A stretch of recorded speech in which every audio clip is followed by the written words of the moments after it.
So shares of the chipmaker ASML plunged today by 15%, and there's a number of reasons why. So I'll just outline them briefly to you here. ASML said it expects net sales for 2025 to come in between 30 billion euros and 35 billion, lower than a lower range than it had previously provided. So the next point to note is company's chief financial officer Roger Dassin warned that China is expected to account for around 20% of the company's total revenue for the next year. The Dutch company has previously said that 49% of its sales come from China. So that's quite a drop now. So that's significant. ASML said that early publication of its results was due to a technical error which saw it erroneously publish the report on part of its website.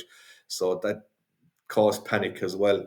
So shares of ASML fell by 15.6% Tuesday after the Dutch company published disappointing sales forecasts results a day early. Also, a significant thing to note is last month, the US government rolled out new export controls on critical technologies to China, including advanced chip making tools. Separately, the Dutch government announced plans to take over control of export of ASML machines to the country. There are two significant moves now that will affect ASML. The company's chief financial officer said Tuesday that he expects the firm's China business to show a more normalized percentage in our order book and also in our business. So they said it was clearly disappointing.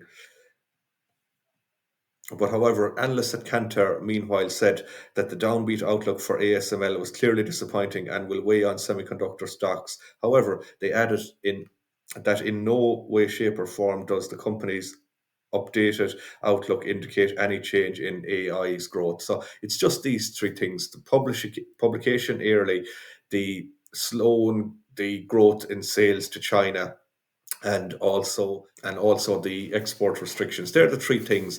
So people sold out of the stock today when they heard this news. Panic sell-off causing the share price to drop by 15%. But I don't think it should affect things in the long term. This is my humble opinion. It'll be interesting to see how ASML does in the next number of months and going into 2025. But you have to be very careful with things like this in the stock market.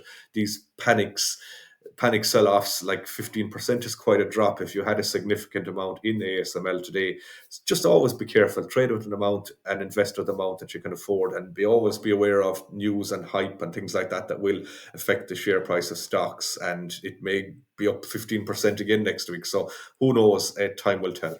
Thanks for watching. Take care.